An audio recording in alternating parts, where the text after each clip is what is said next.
Hello, everyone. My name is Mark Dolfini. You are in Strategic Boardroom, and welcome to Marketing Magic.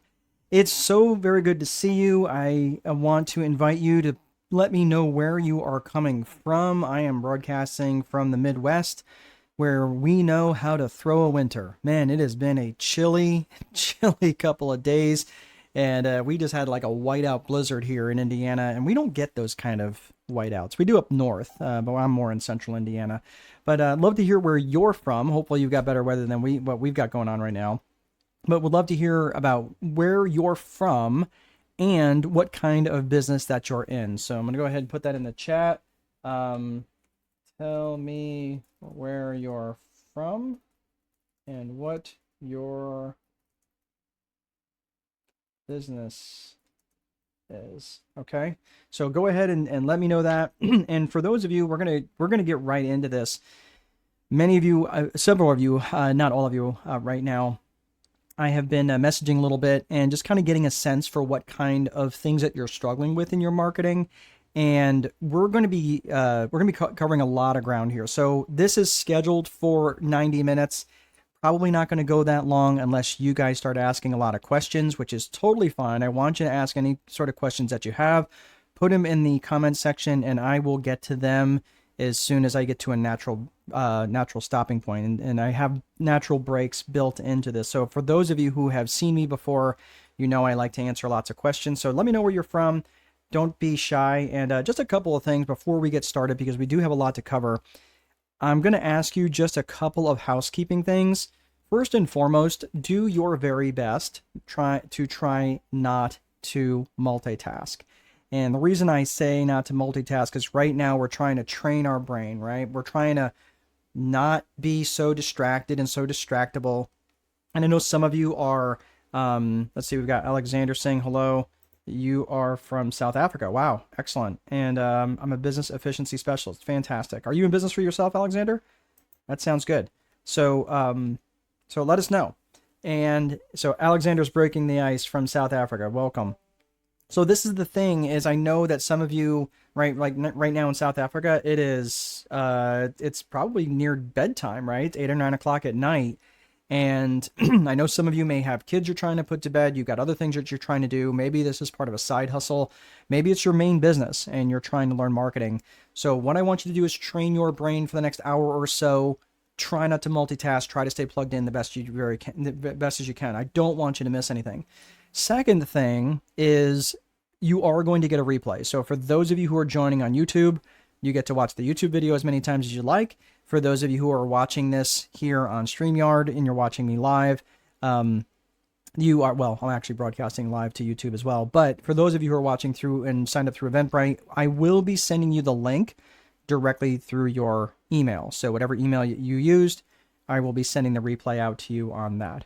So let's see. We've got Alan from the Netherlands, self-employed project manager. Do a lot of workshops, change management, and team building. Interestingly enough, change management, Alan, is I am in a PhD program right now for organizational psychology, and that is all we seem to be talking about. You know, what is it, ADKAR, and all these different theories in terms of change management. So that's interesting. And change management is so really critical. So for those of you who don't know what change management is, it's when an organization is going through a generally a more revolutionary type change as opposed to an evolutionary type change, that takes a change management person to be able to help navigate those potential pitfalls, right? And a change management expert, they're really worth their weight in gold.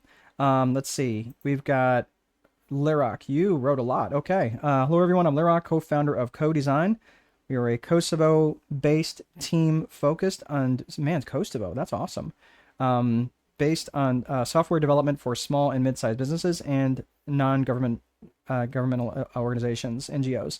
Our core work is high-performance websites, e-commerce platforms, and custom web apps like booking systems, dashboards, portals, internet tools, or internal tools. We also provide ongoing maintenance and support so clients can stay secure, running smoothly. Okay, excellent. So you can connect with Lirak on LinkedIn. Very good. And that was a lot. That's totally fine. And Alexander is the co-founder of a company called Quorum. Very good. All right. Well, excellent. Well, for those of you, and by the way, I know I tend to attract people who are networkers and the networking types, especially in this one. I have one that is tomorrow around financial literacy, but I have another one called Is Your Networking Not Working? And man, I tend to attract all sorts of you extroverts out there that love to connect. So if you're ever interested in that one. But all right. So for those of you, again, if you have not put up what it is, what your name is, what you do, feel free to put that up there. So what I really admire about what Lyrac did here, though, is some marketing. Sorry for the long text. That's all. That's totally fine. But Lyrac, here's an interesting thing, though, that I'm going to be bringing this back up, and it's something around being specific in your core purpose, and we're going to be talking about that. So you're very, very specific in your core purpose. You know not only your core purpose, you also know your client avatar. And that's really, really, those are two of three main critical components of business vision that we're going to be talking about. So I promise we're going to get to that. And I just want to make sure that you, you have, yeah, it's totally fine that you have a long text. No, all good. All good. I totally get it. So here's what we're talking about when we're getting into marketing magic. Again, if you are joining me, please let me know where you are from and what line of work that you're in so I can make this webinar worth your while. All right, so the first job that is in order for you as a marketing person or a marketer of your organization is to create trust with your client avatar. It's not to entertain, it's not to make them laugh, it's none of that. It is to generate, it's not to generate views, all of that stuff. Your assignment, first and foremost, is to get them to trust you. And I know that sounds like, well, yeah, but if I get them to laugh, if I do, okay, fine. But why should they trust you? Why should they trust you? That is really, really critical. Because if you're not able to get them to trust you quickly, they're going to move on. If they don't have a compelling reason to trust you quickly, and we're going to be talking about trust triggers here in a second, but the fastest way to create trust with anyone is to demonstrate competence. I don't care if you're a marketer. I don't care if you're a salesperson. I don't care if you're a manager or a leader.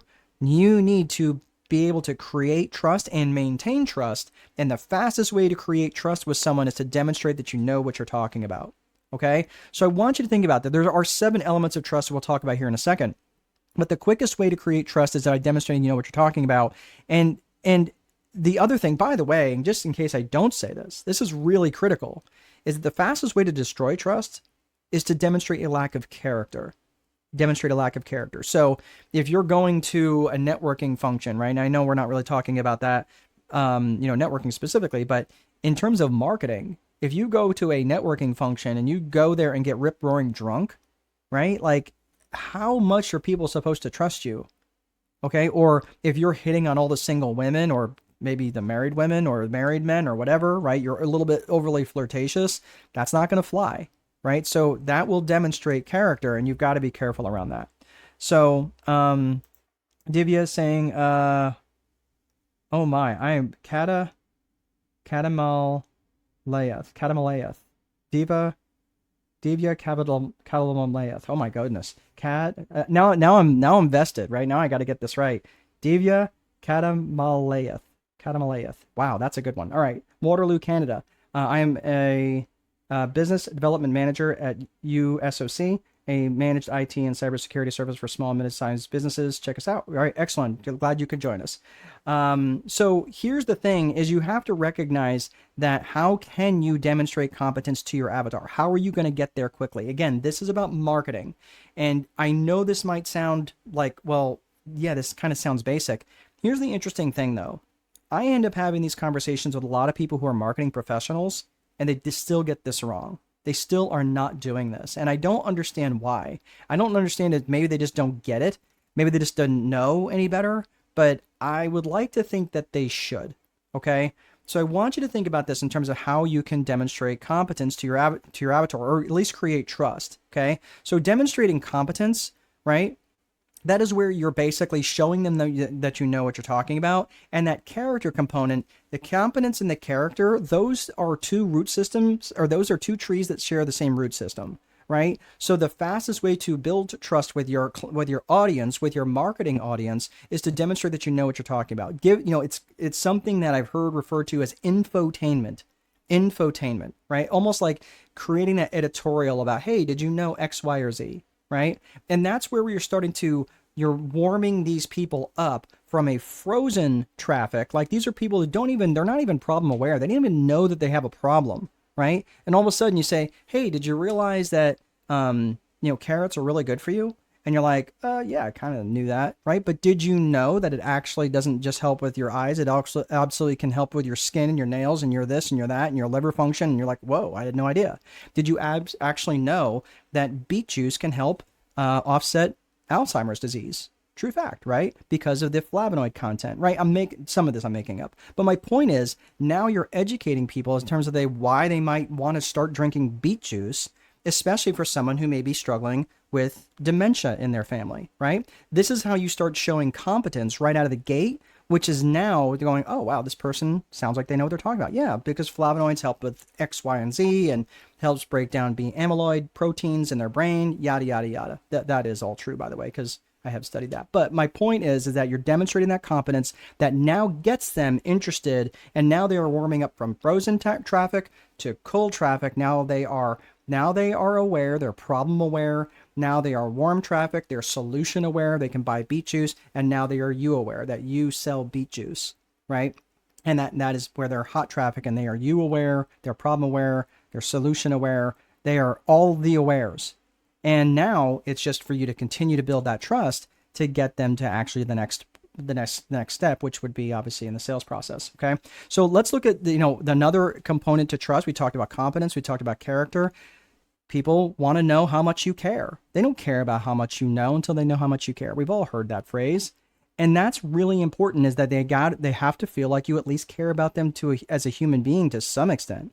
If they feel like it's a transaction, it's not going to work, right? They don't feel like that you don't care. Are you confident in what you're talking about? You're like, yeah, you know what? If you buy this, it might work. It's okay. Who's going to want to buy that product, right? If you're not confident, you've got to be fully committed. How committed are you to this? Well, we took this beet juice and we had it studied by several scientists. We're really committed to this avenue of healthy eating, of clean eating. We're very committed. How clear is the communication, and how often is the communication? That is another element of trust. And then how consistent are you, right? So all of these areas around competence and character and caring, like if you are lax in any one of these areas around trust, people are not going to trust you, and you may never know why. And that goes, again, for your marketing. It goes for your sales. Absolutely goes for you as a manager. It goes for you as a boss, and it absolutely goes for you as a leader. So I want you to think about this. Where might you be falling short in creating trust with your marketing? So we're taking a top-down approach to looking at this from your marketing perspective. Okay. This is, again, we're just trying to create some magic in your marketing. And if you're falling short in any one of these areas, you might just need to tweak it a little bit and get people to trust you. And now all of a sudden they're going to want to listen to you. And it's like, oh, this person gets me. Robin is coming in and introducing. Okay. Hello. Hi everyone. I'm Robin, Alexander's partner. Oh, very good. Oh, Alexander's partner. Gotcha. Robin, Alexander's partner. That makes more sense. My question is, if gaining trust differs digitally, it does not. But so trust is very, is still important, right? I would say all 7 of these factors are still very, very relevant. They're still incredibly relevant. Because let me, if you were to break this down from a digital marketing perspective, and I am seeing this quite often, I'll see someone start out an ad with some information. And it's like, hey, did you know that 50% of businesses fail within the first 5 years? You're like, oh, right? Now, many people have heard that fact, but there's a lot of people who haven't. So if you're starting out with this, I'm like, yeah, that's true. Based on census data, based on data from the United States Small Business Association, based on other organizations that are outside the United States, this is a very real thing, right? So now you're leading and you're demonstrating with competence. And that is where, again, this is where you're showing and starting to demonstrate that you know what you're talking about. Remember, the market judges you by your samples. Okay, so Robin, the market judges you by what you give away for free. It judges you by your samples. So if you're allowing them to sample and what it is that you do and how you know what you know, you're now positioning yourself as the expert, as the authority.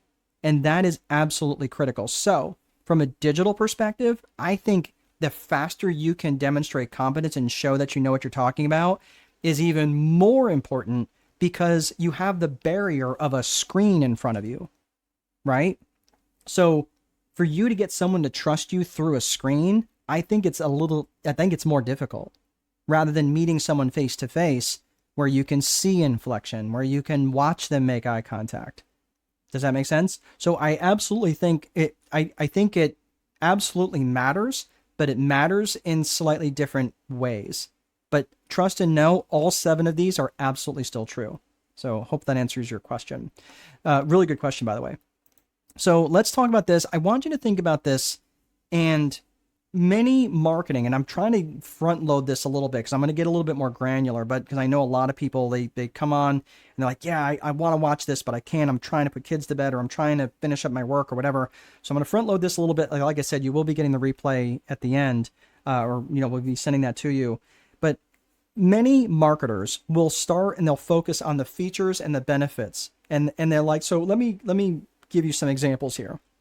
When you're doing your marketing, okay, and you're trying to demonstrate competence and you're trying to show them what it is, that it is that you do, and you're thinking about your features and your benefits and your meaning. Most marketing does not go beyond benefit, right? Hey, my car has 500 horsepower. Okay, that is a feature. That is a feature. The benefit is that it goes from 0 to 100 kilometers per hour or 0 to 60 miles per hour in like 3 seconds. Excellent. And that's where they stop.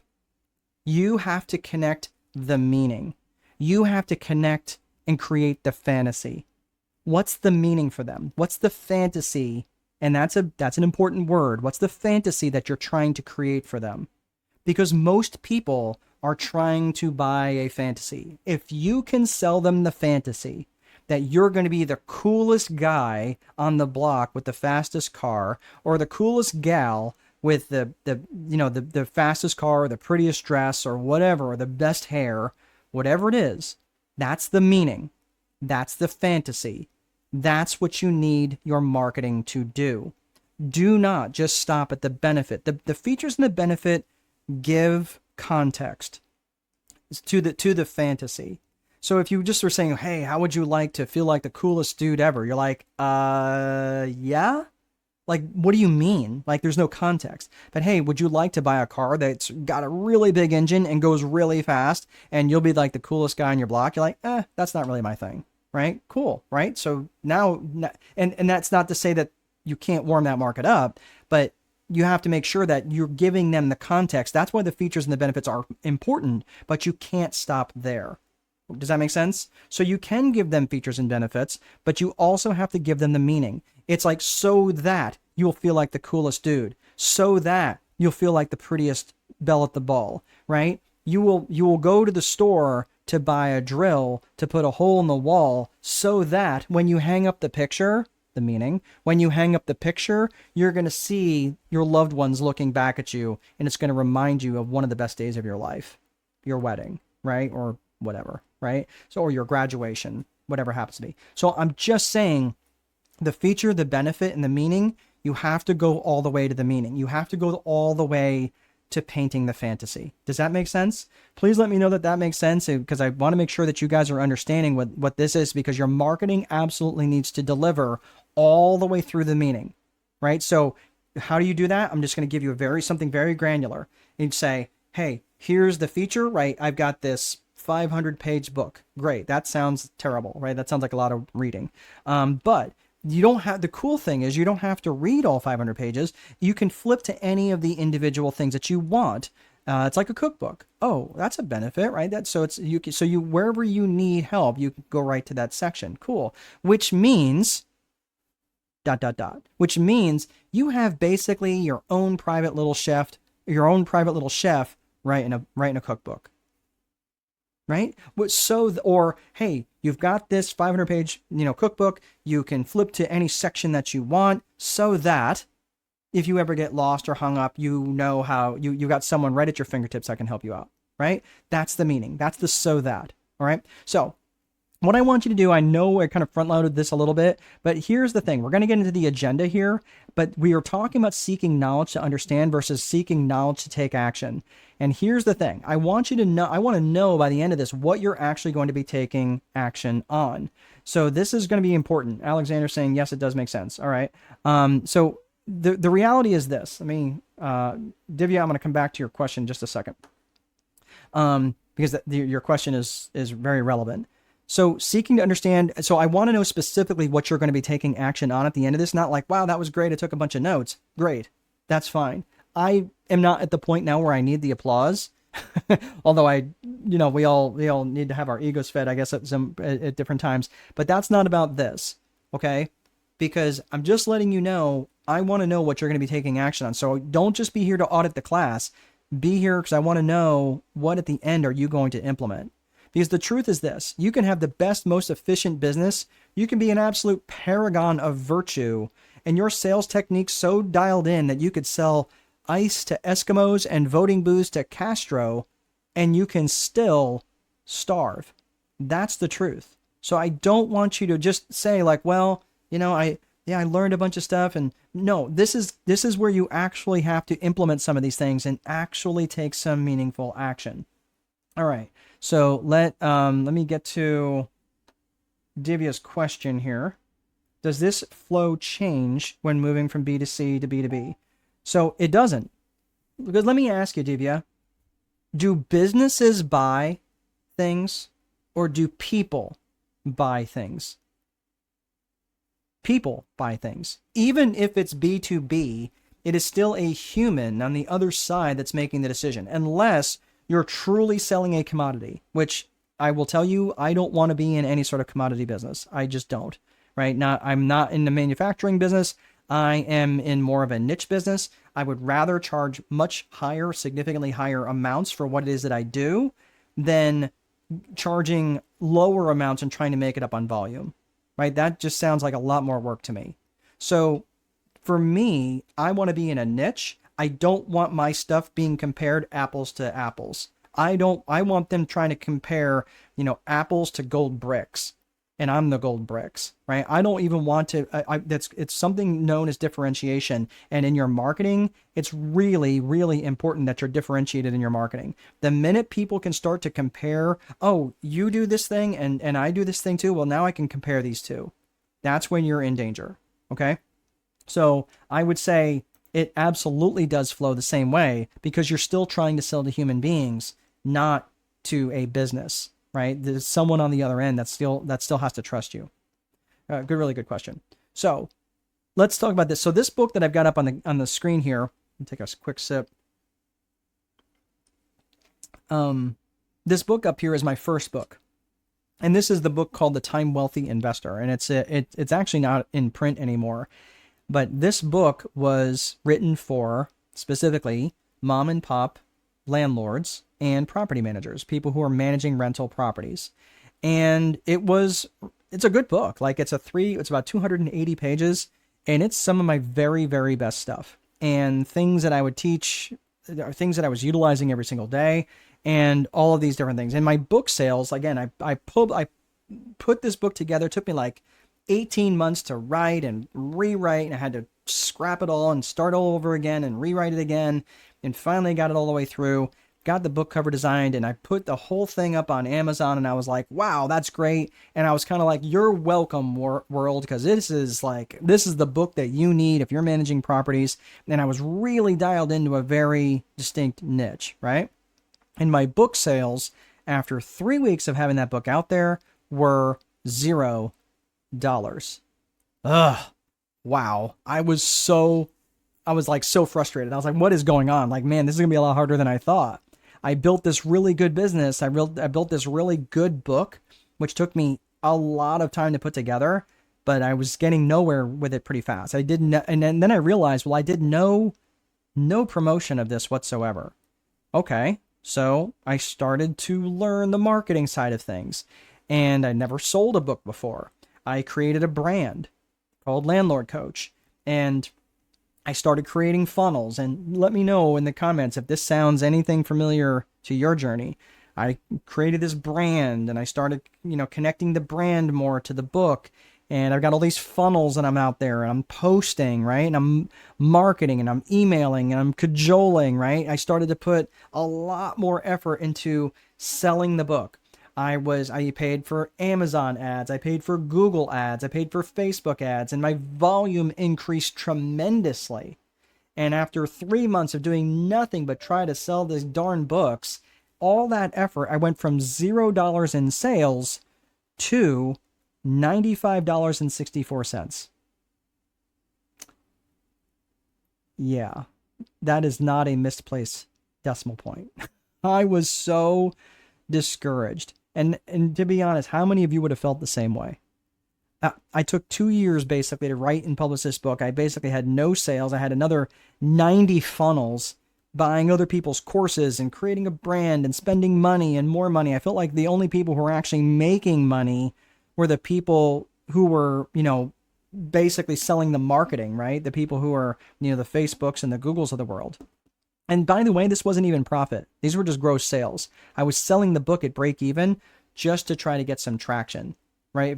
Does anybody remember those free plus shipping offers? Oh, hey, here, buy my book. Just pay, $8.99 or $7.99 or whatever it was. And, free, you get the book for free. You just pay for shipping. But everybody knew a book doesn't cost, shipping doesn't cost $7.97. What you were doing, you were paying for the book, the cost of the book, right? So there was really no profit, but you were paying for that and the shipping, right? So really it was not technically free, but that's what they were calling it, right? How many of you would have felt really discouraged at this point and ready to throw in the towel?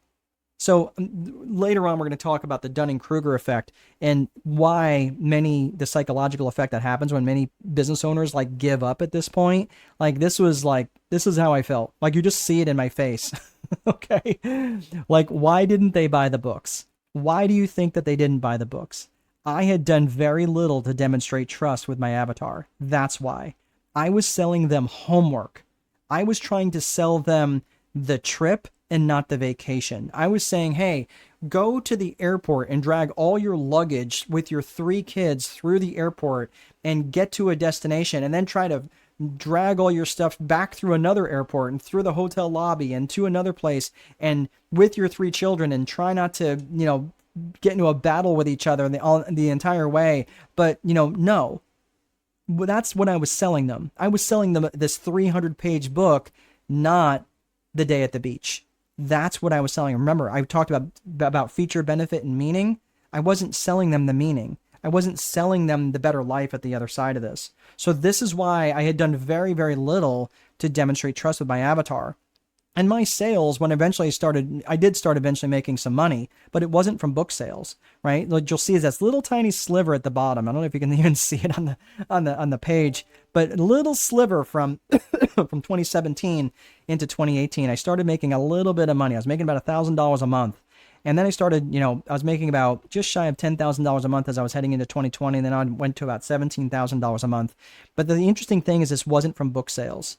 The book sales became the lead generation piece. That's what I started giving away more for free. And I wasn't really able to sell the books at a profit, but I was using that as a lead magnet because people were interested in the book, but they were more interested in what I had to bring to the table. They wanted to work directly with me. Right. And that's how I was able to get that kind of revenue. Now, I did pull Landlord Coach into neutral, and I still have that brand. If you want to go to landlordcoach.com, you'll see it out there. That's a brand that I created. But Strategic Boardroom is what I decided to go to because I wanted to distance myself more from the real estate realm. I didn't really want to stay in the real estate coaching space anymore. Right. So in terms of an agenda, I just want to hit some of this. I know we're 30 minutes in, but I'm just going to hit some of the things that I'm going to hit at a high level. And from a top-down perspective, we're going to be talking about systems, and then we're going to be talking about psychology. That is the S&P approach that I take to business. Systems, psychology, and both of them are incredibly relevant. Then we're going to be talking about the 4 core functions of business, then some marketing magic. Let's see what that looks like, and then I'm going to give you some resources at the end. The Time Wealthy Advantage is my last book. If you look over my shoulder here, you'll see this is the book that I wrote. For those of you, I know there's quite a few people of you who are outside the United States. If you're interested in buying it outside the United States, your best bet is to go to Amazon and buy it there. I'm not here to promote the book, but if, again, I get a lot of people say, well, where can I get it? If you're inside the United States and you'd like me to sign a copy, you can go to strategicboardroom.com and you can buy it directly from there. So that is all the promotion. I'm just letting you know that this is where the next piece of this, when I start talking about the Viper framework, the Viper methodology, that's where this gets very granular in that book, The Time Wealthy Advantage. All right, so let's talk about the Viper method. This is a top-down approach to your business. So let's look at that. The first and most important thing is vision. This is where, again, we're going to come back to vision, but there's vision, infrastructure, process, execution, and reporting. The vision component in your business is really critical because it defines where it is that you're going to go. I'm not going to get super granular on the rest of the Viper framework today because it's just not relevant to marketing as much. It's really more relevant in the business vision. So I'm not going to get super deep on that. If you do, my recommendation is to look for so I just recently had done another one around the business growth multiplier. I really get into the weeds on the Viper framework. So if that's something you're interested in, you can go to YouTube and look those videos up, or you can always sign up for a live webinar when I'm hosting those again. So let's talk about vision. Vision has two components. It has personal vision and it has business vision. The personal vision component is, where is it do you want to go? Alexander, where do you want to go? Robin, where do you want to go? Divya, where do you want to go? And I'm saying, like, what do you mean where I want to go in your life? Like, what do you want your life to look like if it wasn't defined by income generation? Like, I'm sorry, is this a marketing webinar? What the heck are we talking about this for? The reason we're talking about this is because all of your decisions in your business, and especially in your marketing, and especially if it's you marketing your business, need to be filtered through this personal vision lens, because you might be heading in a completely different direction of what you actually want in your life. So I'm going to spend 30 more seconds on this, but I just want you to understand, like, when you create a personal vision, and I want that business vision to exist to deliver that personal vision for you. And the danger in creating a business vision without ever thinking of a personal vision is that you end up creating a life that exists to serve the business. And I'm just letting you know that just sucks. It's just terrible. So I want you to be really honest with yourself about what you want in your life and think about what that could look like. And that you could say, well, what are just some things that you look forward to? What do you want your relationship with your spouse to look like, your kids, your friends, and your faith, and so forth, right? So I want you to think about that. Let's talk about the 3 C's of business vision. So this is really around the meat and potatoes around what it is that, and it's going to make your marketing significantly more effective. And that's what we're looking for, is really creating that magic in your marketing and making it much more effective. And understanding these next 3 elements is going to make your marketing stand out and make it massively more effective. I'm just going to tell you this. Anytime that I have been hired in as a strategist and I've been invited into people's businesses, whether physically or just, metaphorically, or virtually, one of these 3 areas are almost always lacking. And it shows up in bad marketing. It shows up in ineffective sales. It shows up in unfulfilled and unhappy customers and unfulfilled and unhappy employees. So I'm just telling you, these 3 C's are very foundational for the rest of your business. So let's unpack those. The 3 C's of business vision are core purpose, core values, and client avatar. Core purpose, core values, client avatar. Your core purpose is pretty straightforward. What business are you in and what problems do you solve? And it's really important that you be really specific about what these things are. So when you say, like, let me go back up here just a second. So Lirac, okay, if you read this, and you heard me read it earlier, I'm not going to read it again, but Lirac here was very specific in his core purpose and his client avatar. Probably not really specific in core values, but what I'm saying, like, what business are you specifically in? He kind of labeled it, okay? What problems do you specifically solve? He labeled it. And this is really important. The more dialed in that you get on this, the more effective you're going to be in your marketing. Don't just say, well, I'm in real estate. That tells me nothing. That tells me nothing. If you say you're in the residential real estate space on the south side of Miami in this specific district, okay, that tells me a lot more. Okay, that's going to be really, really important, because if you're not clear in your core purpose, it doesn't magically get more clear as it leaves your lips to their ears. So you really want to be clear in your core purpose. Let's look at core values. Core values is what matters to you about this business, and how would the world be worse off if you were no longer in business. Now, I know this sounds super squishy.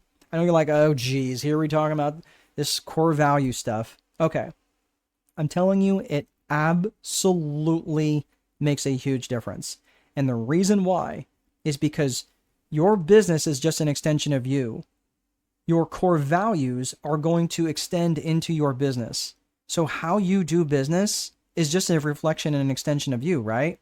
So if you don't have these things defined, they will be defined by the strongest personality that's in the room. And if that's not always you, that can be a problem. So I'm just saying, like, especially if you're trying to grow and you're trying to scale, you need to have your core values well defined, because core values is what defines company culture. And company culture and company brand are inextricably linked. Think of companies that have a very strong brand. There's very strong brand presence. Chances are they also have a very strong and well-defined company culture, because they have a very, very defined set, well-defined set of core values. So I want you to take that time to determine what those core values are. And you might be thinking, well, what are my core values? Your core values, you may value a lot of things. Yeah, I value peanut M&Ms, but I'm not going to go to war over them, right? But someone breaks into my house and threatens my family. Yeah, they're going to be met with a lot of resistance, right? Because that's a violation of a core value of mine.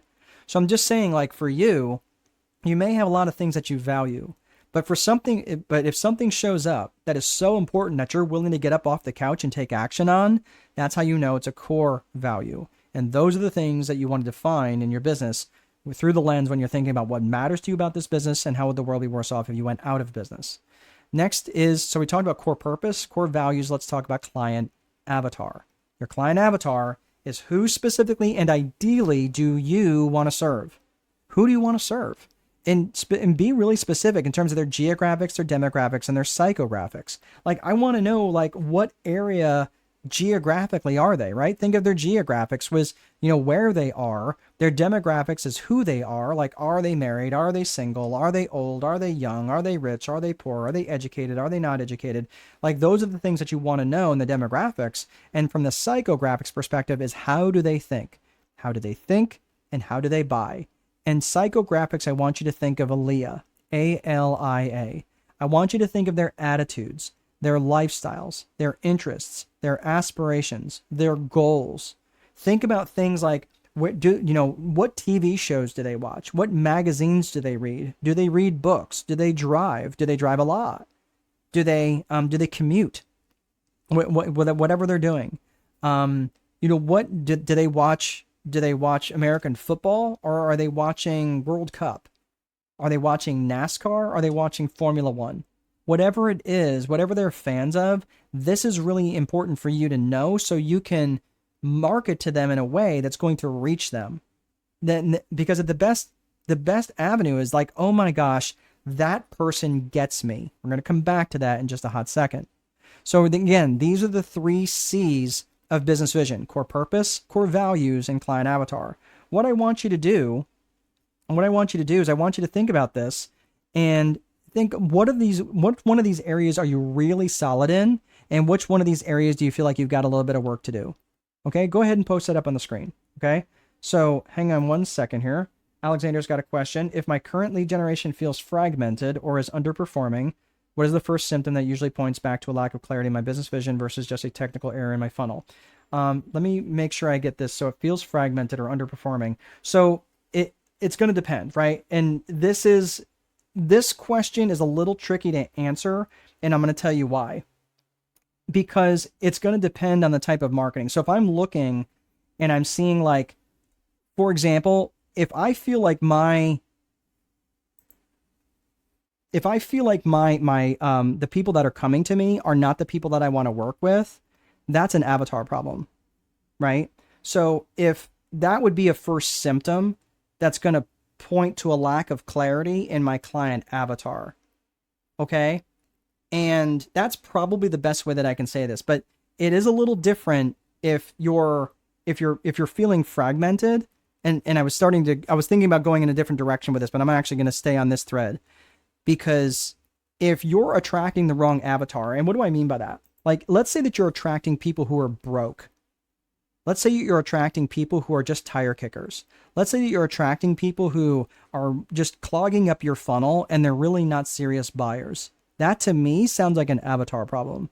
And if it is, now, or it could be marketing problem, right? Because and originally when I was working with the people under Landlord Coach, I was working with some pretty amazing people. The problem was I had a lead generation problem because I wasn't attracting enough of the people in a very, very niche down segmented market. So that would be one of the first things that I would see if I'm fragmented, is if I'm attracting people who really don't fit my avatar, or maybe they do fit my avatar, but you're like, oh my gosh, these people are a nightmare. I don't know that I want to deal with these folks. So that to me would be one of the first things that would tell me that something's wrong in my business vision. I hope that answers your question. So Robin's asking questions. So we have to create a persona that suits the ideal. Hold on a second. So we have to create a persona that suits the ideal client to market well. Create a persona. Okay. No, well, it depends if you have a personal brand or if you're working through your company. I wouldn't want to change my persona because I'm trying to attract a certain avatar. I personally would say, well, if this is who I am as Mark Dolfini is the same as I am as a dad, is the same as I am as a strategist, is the same as I am as a webinar host, right? Like, I'm not creating a different persona.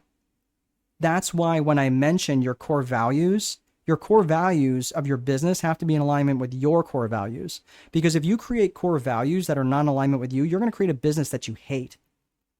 So you use the words very specifically, creating a persona. I wouldn't want you to be inauthentic. And I will tell you another reason why. Because the market will smell that. There's a person, and it does not matter who it is, but I have been watching this person for quite some time. And I've been following this person for quite some time. And this person, I'm actually looking for some authenticity. And I would not buy from this person because it just comes across as so inauthentic. And I was like, wow, like I just don't know that I trust this person. And I'm just telling you that person, and I happen to know some people who work around this person, they are struggling. And the reason they're struggling, like, they think it's marketing problems. They think it's all this, but they're trying to put this persona out there that's not in alignment with who they really are. And I think that's why they're struggling. I really do. So I don't want you creating a synthetic persona that's not authentically you, because your authentic self will attract the avatar that you're most looking for. So again, that's just my opinion on that. So what I want you to do, I want you to think about this. Where did my mouse go? Here we go.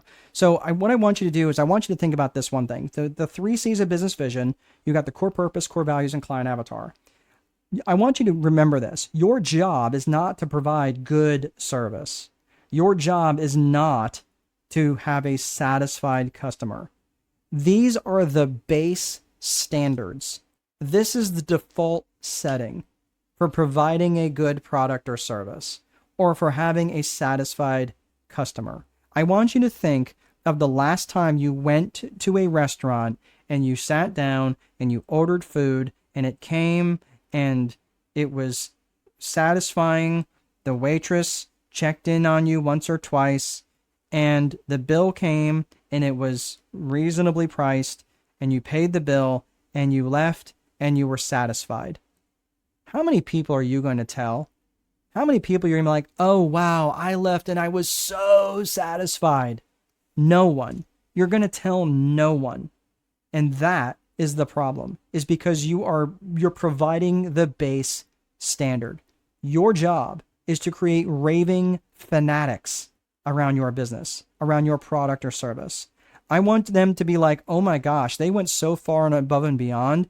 And yeah, it was a little more expensive, but holy crap, if you're going for a really good experience, that's the thing I want you to think about. Is I want you to think about the client's experience from beginning to end, and that starts in your marketing. It starts well before they ever set foot in your establishment. It starts long before they ever click on a link or log into your website or do any other sort of thing. So your job in your marketing is to start them down the path of creating raving fanatics. So that is all around your vision, right? Sorry, your personal vision and your business vision. When you're looking at infrastructure, I'm not going to spend a lot of time on the rest of this. I'm just going to kind of go through this rather quickly because it's not as relevant. But when you're looking at infrastructure, these are the bones of the business, right? The desks, the chairs, the software, the computer systems, and things like that. I want you to think about your infrastructure, though, in the context of lead generation, right? Your marketing, when it comes to marketing, and I want you to start thinking about your marketing software and structure and infrastructure, it's going to take things like your CRM, your customer resource management tools. Which ones do you have? I mean, many of you are operating just by memory, and your memory is going to fail you. You need to have CRM software packages which are ungodly inexpensive right now.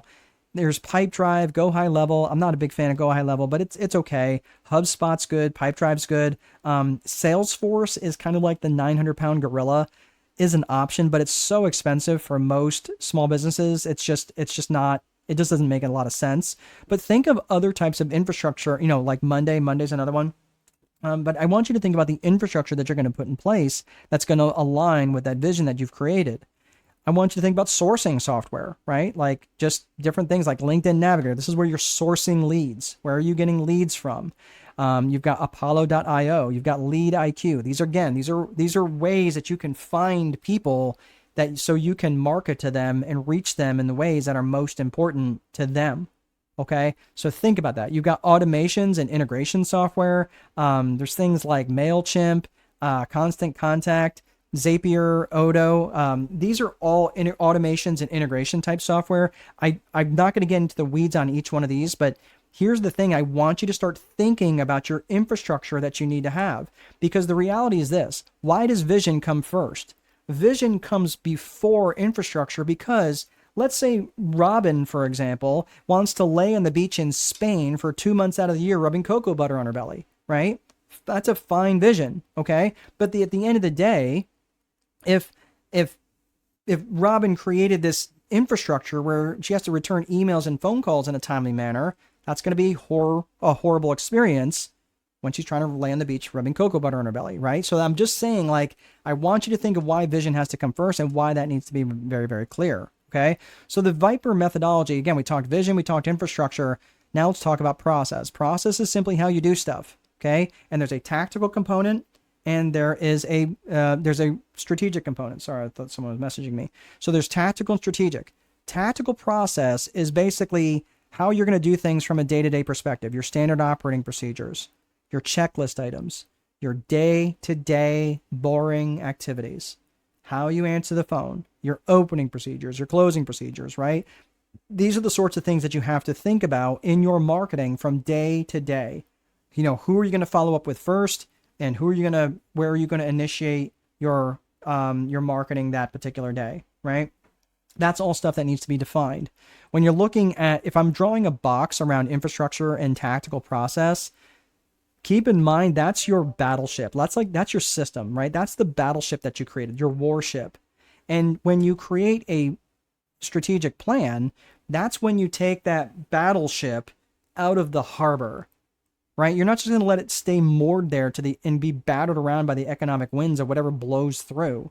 No, you want to take it out and go make some trouble, right? That's why I'm saying that's what you're saying. So keep doing. Oh, okay. Thank you. I will keep doing. Thank you. Joining us from YouTube. So when you're thinking about strategic planning, this is when you're thinking about strategic planning from the perspective of taking that system and going and doing something with it. And this is where marketing comes into this is where marketing comes front and center. Is you start thinking about the people, the purpose, and the promotion. The people are who are you promoting to and who else are you going to need in your organization and outside of your organization to affect this strategic plan. Okay? Think about that. Think about who they are. Again, what does that sound like? That sounds like client avatar. So what other people are you going to need? Are you going to need people to help affect this strategic plan that maybe part of the strategic plan is to get into a new market, is to increase market share. Maybe it's to vertically integrate into a market. Maybe it's actually to launch a new product or service. That comes and speaks directly to core purpose, right? The purpose and the purpose, the strategic purpose needs to align with the core purpose. And the reason for that is because if the strategic purpose does not align with the core purpose, it's going to be very fragmented and very confusing. It would be if Starbucks started selling chainsaws. It would be very weird. They're like, why are we selling chainsaws? Right? Like, what are we doing this for? Like, that's what I want you to think about in terms of strategic purpose. Okay. Last is promotion. Promotion is just blabbing to the world. It's repeating yourself and repeating yourself often. It's communicating outwardly in your marketing and your advertising and your networking and your promotion, right? And it's also promoting internally and letting your employees know, letting your vendors know, letting your suppliers know, and you're repeating yourself a lot. So that's why I call it promotion and not necessarily communication, because promotion is by inference doing it often. So that is the process component, and it comes down to tactical and strategic. So the next piece is execution in the Viper framework. Execution, a good plan violently executed now is much better than the perfect plan executed next week. A quote by General George S. Patton. And the reason I bring up execution is because most plans fall apart in their execution. You can have the most amazing plan, but the reality is, if you don't execute well, it's not going to matter. So this is where, and I say this with love in my heart for all of you people who are on the call that are maybe the entrepreneurs that have like 37 things on their to-do list, right? Like, how many people have that 37 item to-do list that they're going to do today, right? Well, the reality is that having too many priorities has the same impact as having none. And that makes people really, really ineffective. And it also lowers job satisfaction. That's why I suggest coming up with a daily 5.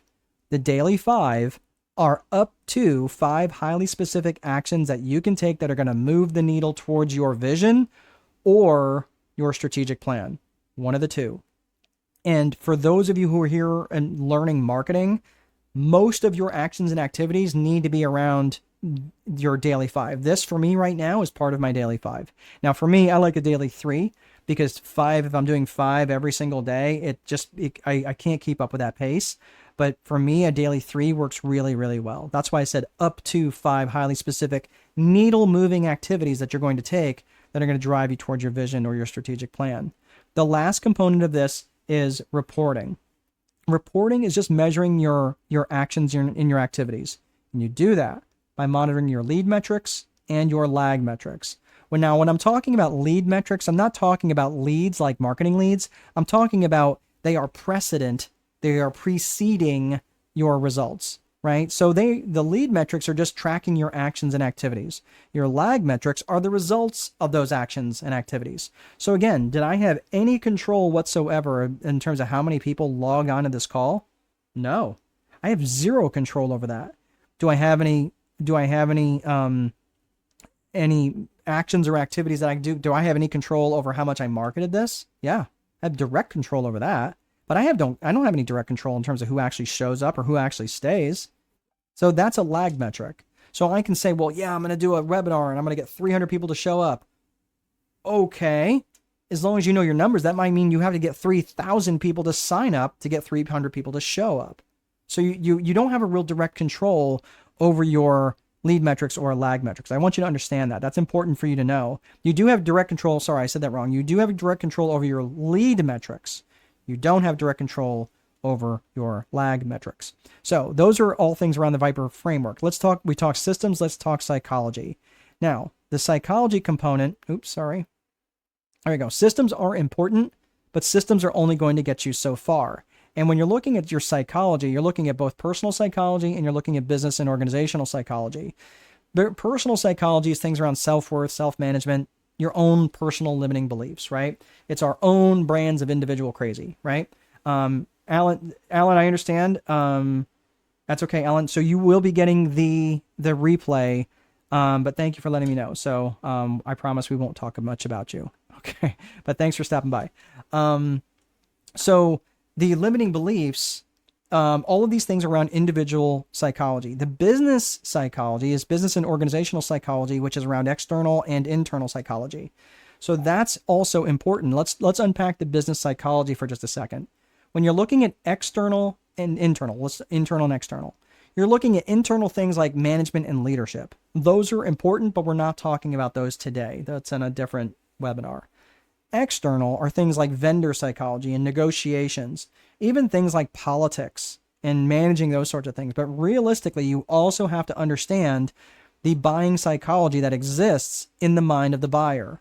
Okay. And the way that I do that is when I'm looking at the 15 reasons why people buy, I'm going to go ahead and take myself down so you guys can see this. But the 15 reasons why people buy, this comes from the 4 core functions of business, specifically around lead generation. But what I want you to do is take a screenshot of this page here, and I want you to do a little bit of homework. I want you to think of all these different reasons why, people buy to make money. They buy to save money. They buy to save time, avoid effort, escape pain, whether physical pain, emotional pain, spiritual pain. They buy for more comfort. They buy for better health. They sometimes in the form of less stress. They buy to feel more love, to gain praise, increase their status with their tribe. They buy for truth, especially if they have felt lied to in the past. That is very, very true. Politicians use that one a lot. They buy for growth, and that can be growth in their knowledge, growth in their faith, growth in their wellness, growth in their muscles. They buy for just because something is new. They'll buy for more perceived control, and they will also buy to be in contribution to others. So this is really, really critical in terms of why they buy. Now, how does this have to do with you? Or what does this have to do with you? What you're going to do is I want you to take that list and I want you to think of all the ways, directly and indirectly, that you help people make money with your product or service. How do you directly or indirectly help people make money? Come up with as many reasons as you possibly can. Come up with 10 different reasons of how you help people make money. If you're a financial planner, that might be easy. If you're a painter, that might be a little bit more trickier. But take some creative license in terms of how you help people directly or indirectly make money, right? And you might be thinking, well, if I'm a painter, my billing rate is $50 an hour, but I really like working with a high-end avatar who make $500 an hour. Okay, well, if you charge $50 an hour, you help them make $500 an hour when you're painting a room that they don't have to do themselves. Make sense? So get a little creative with your answers. How do you help them save money? How do you help them save time? I help business owners save a lot of time because I spend a lot of time in reading and research, and I distill those pieces down, and I give that back to them based on whatever particular problems they have and what strategy problems that they have. As a strategist, that's what I do. So I want you to think about this directly or indirectly. How do you help people do all these things? And all of a sudden, if you've got 10 under each of these categories, now you literally have 150 different ways that you can market to them. Again, some of the answers might be a little bit goofy, right? They might take a little creative license, but I want you to think about that in terms of how you can help people in all these different ways with your product or service. So that is the 15 reasons why people buy. Remember, your job is to create trust with your client avatar. Don't forget that. And you can use each one of those different reasons to create and generate trust. So we talked about systems. We talked about psychology. Now let's talk about the 4 core functions of business. And these have to be true in every single business. And those 4 core functions are lead generation, sales, operations, and accounting. And your customer's journey happens through your company in that order. Don't forget that. They show up because of your lead generation. They get converted through the sales process. And during all that time, because one flows naturally into the other, and each function has a symbiotic relationship with the other, this is how they're starting to create, this is how you're starting to create a real experience for them that's going to create them into a raving fanatic about your business. so that by the time they get to the fulfillment function, they've already really experienced something really cool with your organization. So don't think that these are hard functions with hard stops. No, they're not. They have to be, they flow one into the other, and some of them have a very symbiotic relationship, meaning that they feed off of one another, and they're very important that it does that. So imagine you spend all this time having a great lead generation function and really good sales function, really friendly sales staff, and really good knock the cover off the ball service. And then when it comes to the accounting function, you get throw mama from the train, getting them on the phone demanding payment. What? That would be a huge disconnect and a huge violation of trust.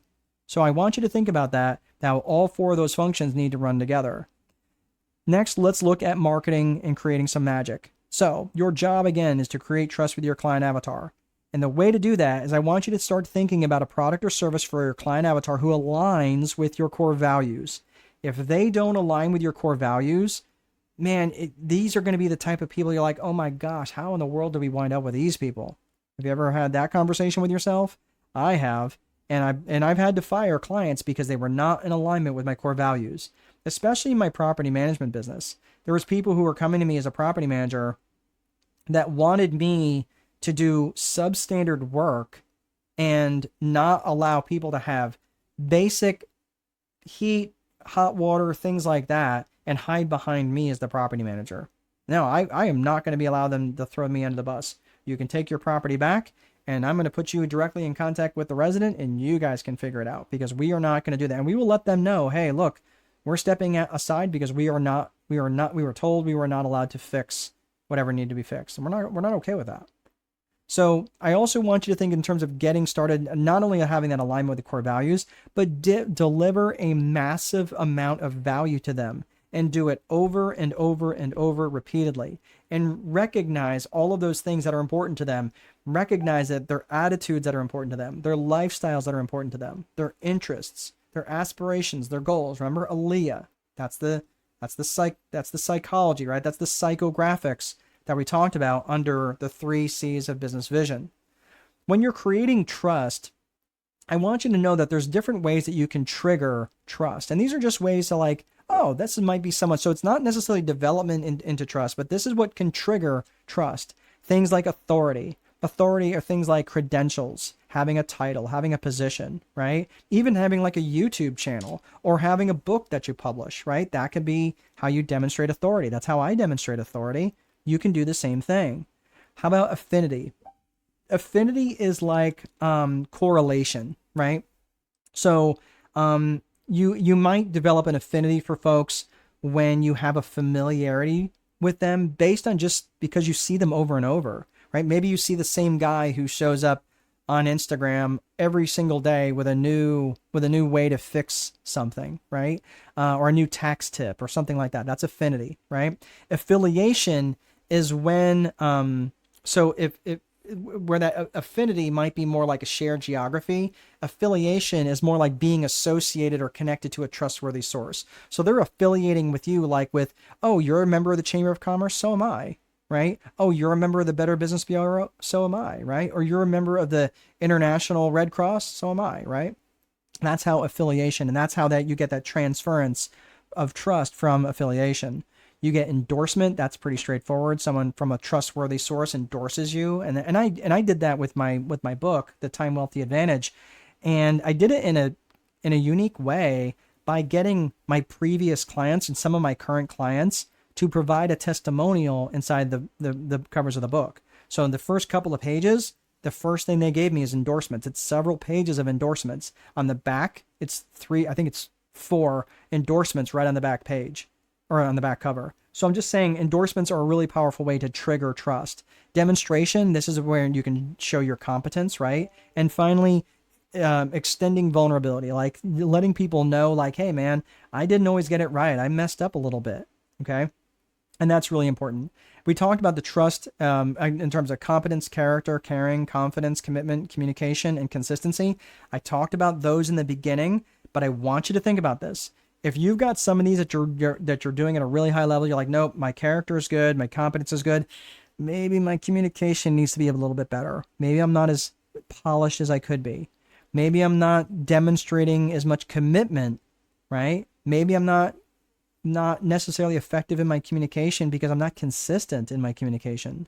I only show up once in a while. I don't do it consistently enough, right? So that's all around that different areas of trust. So the last little piece here, I just want to again go through this: the lead generation, the sales, the operations, and the accounting. These are really important that many people will think of them as kind of like first this, then this, then this, then this, right? First lead gen, then sales, then operations and accounting. I want you to think of it more like this, where that line never stops. And if you look at the very bottom of the screen, I'm going to put myself down at the bottom so you can see it. But do you see down there, there's like a little infinity symbol? That's the way I want you to think about marketing. That it never, never, never, never ends. You keep marketing to them and you keep reaching out to them all the way through, even after they have been a customer. Why? You're like, well, I do mortgages for people, and once they get a mortgage, they don't need me again. Really? They don't have friends? They don't have family? They don't have children? They don't have neighbors? Don't think myopically. Think and make sure that you stay in front of them, right? When do you stop marketing to them? When they have demonstrated to you that they are not your avatar, or they demonstrate that they have not aligned with your core values, or they have died. Okay? And assuming you don't like to work for dead people, generally the first number 1 and 2 are pretty straightforward. Okay? This is when you stop marketing to them. Otherwise, you keep on going and you keep marketing to them forever. I will say this, that people tend to try to go to automations too soon, or they reject automation altogether. I think you can have a good relationship with automation, and automation is important. Like right now, we have an automation software which will allow restaurants to connect on Meta and be able to take and from full order straight off the menu and collect payment automatically, right? So that's a pretty cool piece of software, and we bring that as a add-in to what it is that we do, and people like that. Many restaurants like that. Many other types of companies like that. Just different online companies. But my point is that if they either go all automation or they go no automation, and I want to make sure, like, if you are going to go automation, just don't put them into a list too soon. Build them up and reach outside of the automation software once in a while so people know. Everyone on this call is going to hear from me, right? Everyone on this call is going to get, if you came in through Eventbrite and I've got your email address, I'm going to email you because it's important for me to maintain that relationship. I want you to think in terms of infrastructure from software and websites. Think about the automations and the integrations that we talked about. We talked about MailChimp, Constant Contact, Zapier, Odoo, right? Once you know their problems, you can deliver value to help solve those problems. And you're going to be delivering your value through these software platforms, right? You're going to be delivering lots of value to them. And you're going to be saying, hey, I know that you mentioned that you really liked, I don't know if you're a World Cup fan, but man, what a game, right? That was a really cool game. What a really neat thing that we saw. Or, hey, did you see that finish, that NASCAR race? I don't know if that was your thing, but whatever. Like, this is a way that you can do that and use automations and integrations to keep in contact with them, especially with things that may be important to them. And even if it has nothing to do with your product or service. Okay. Once you know their problems, you can deliver value to solve those problems and give away tons of value. Make sure you're staying relevant to them. And again, think about that. How can you demonstrate competence to your avatar? Listen, at the very beginning of this, we're going to put the fries in the bag here, but this is where you're starting to seek knowledge to understand versus seeking knowledge to take action. I want you to think about what you're going to specifically take action on. We did a little bit of a review there at the end, but I just want you to think about what it is that you're going to what action you're going to take. Let me go ahead and drop off to take myself out of the photo here for just a second, because I want to show you this next slide. What you're going to see here is a guy holding a pistol on a bank teller. And he's a bank robber. Unfortunately, he thought it was a really good idea for him and his accomplice to rob 2 banks in Pittsburgh back in the mid-90s. And he was doing that without any attempt at all to disguise his face. Instead, what he had done was he covered his face in lemon juice. And he was sure that it was going to make them invisible to security cameras. Now, for those of you who may know, like that invisible ink trick, where you can take and put, you write with you write with lemon juice, and then you hold it up to a heat source, and it right, it's invisible ink. Well, he thought for sure that if he did that he would be invisible to the cameras. So obviously they got caught. And the interesting thing about this is that these two researchers by the name of Dunning and Kruger, they had to research this. They were like, this is crazy. And what they did was they recognized how false confidence plays a role. And it plays a role for not just, bank robbers, but it plays a role for many people, especially business owners. So how this generally works is you see the competence, right? What you know on the bottom axis, and the confidence on the y-axis, on the vertical axis. And this is basically competence and confidence over time. So as you start out at the very bottom, you start out with very low competence and very low confidence. But as you start out right away, you're like, oh my gosh, how hard could this be? So your confidence spikes up really, really quick until you get to the peak of what's called Mount Stupid. And Mount Stupid is where you start to realize all the things that you don't know. When you start out, you're like, you don't know what you don't know. And when you start realizing, oh my gosh, there's a lot of things I actually don't know, this is where you start to peak. And you peak at the peak of Mount Stupid. And that's when it comes crashing down pretty quickly to the Valley of Despair. So here you are, you're in the Valley of Despair. You're like, oh my gosh, you've learned a little bit, not a lot. You've gained some competence, and this is where you start thinking and looking around. Oh my gosh, this is going to be a lot harder than I thought. Man, what am I going to do? I'm kind of lost. And this is when a lot of business owners drop out. This is when a lot of business owners, they start with that shiny object syndrome and they start wandering. This is where commitment really, really matters. But if you stay with it and you work on your competence, you work on your knowledge, you start up that slope of enlightenment, and you get eventually to that plateau of sustainability. You build your confidence back as you build your competence. So this is what I want you to think about for you guys, and think about how you can be in a tribe and people and around people where you can ask questions, and you can be in a community with me. It does not cost anything right now. It is called School/Strategic Boardroom. I'm going to go ahead and put that link in the comments section if you guys are interested. Right now, there is no cost to join, but it will not stay that way. And that is the absolute truth. And the reason for that is because I want to make sure that we are getting people in there that really are who we're looking for. So you can go ahead and go to that link right there and join us there in the school classroom. We do have a question. Let me see here, Robin. Robin says, oh, okay, so we are going to define our client avatar. Excellent. Yeah, and I think you getting dialed in, Robin, in terms of what your client avatar really is, I think is really going to help you get much more clear in your marketing. And a lot of times when people are not clear, especially in any of those 3 C's of business vision, I'm telling you, marketing gets a lot more difficult, especially if you start recognizing that you're attracting the people that you don't want to be working with. So that sounds to me like that's where that disconnect would start. And then make sure that the messaging that you're putting out there is matching the client avatar. It's matching the target market, matching that individual audience. So that is all I have, everybody. Thank you so very much for sticking around. Go ahead and click on that link, and I will see you guys in the boardroom. Thanks so much.